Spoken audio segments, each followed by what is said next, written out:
IIHS has new safety ratings out for 7 electric vehicles.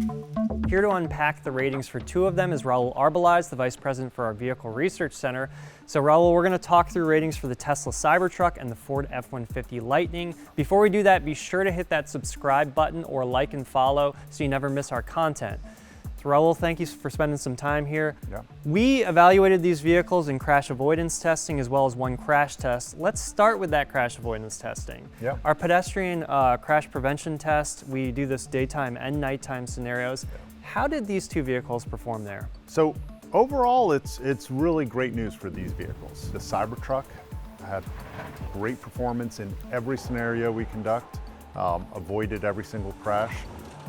F-150 also performed well enough to earn a good rating, but was not able to completely avoid every crash. Yeah, there was one scenario where it was able to significantly reduce impact speed, Right. but not completely avoid, but that is still a very solid outcome. It's a great outcome, performed really well. All right, so 2 good ratings there. Let's right. shift over to headlights. We do evaluate headlights for both visibility and glare. How did these ones do? So F-150 also performed pretty well. You know, it didn't earn our top rating of good, but has acceptable rated headlights, which is pretty good. The Cybertruck, on the other hand, because it had too much glare, it received a poor rating. Excessive glare, which can blind drivers in other vehicles, is something we don't want to see, right? We want to see better visibility down the road, but not so much that it's harmful to other drivers. And so it received a poor rating. Hopefully in future designs, they can improve that. All right, so acceptable rating for the F-150 Lightning, a poor rating for that Cybertruck Right. with that excessive glare. We also evaluated each of these pickups in one of our crash tests. It's our newest test, the updated moderate overlap crash test. Can you tell us how they did there? Again, mixed results here for the F-150. Unfortunately, it received a poor rating. The Cybertruck, on the other hand, performed really well, earned a good rating in this test. All right, so let's talk about that F-150 Lightning. Overall rating of poor, but where did we see the issues? Was it up front? No, you know, so for this crash mode for 30 years now, we've had a front-seated occupant, right? Same test configuration. It actually performed really well. The biggest concerns and downgrades were for that rear-seated occupant. And what we saw was, one, the curtain airbag, the side curtain airbag, got hung up on the B-pillar.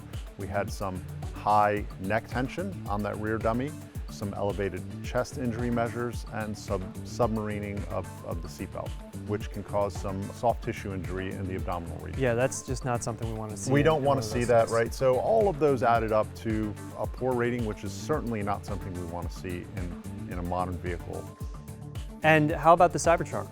The Cybertruck was a different story. It performed really well, good enough to earn a good rating in this very challenging moderate overlap crash test. So both the driver dummy was well protected. That rear seat occupant, we saw a minor downgrade there, but it wasn't much enough to bring down the overall. That's right. Some elevated chest injury measures. That component rating was downgraded from a good to an acceptable, but still pretty good for that body region and good enough to earn a good rating for the vehicle in that crash mode.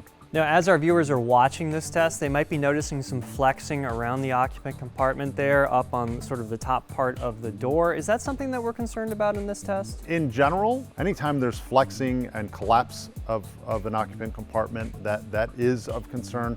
But in this case, what I think we're seeing is mostly that exterior sheet metal that's flexing independently of the main structure. An overall rating of good for the Cybertruck. That's Yeah. good news. Unfortunately, a poor for that F-150 Lightning. If you want to learn more about these ratings or ratings for other electric vehicles or conventional vehicles, head over to IIHS.org and be sure to like, subscribe, and follow so you never miss our content.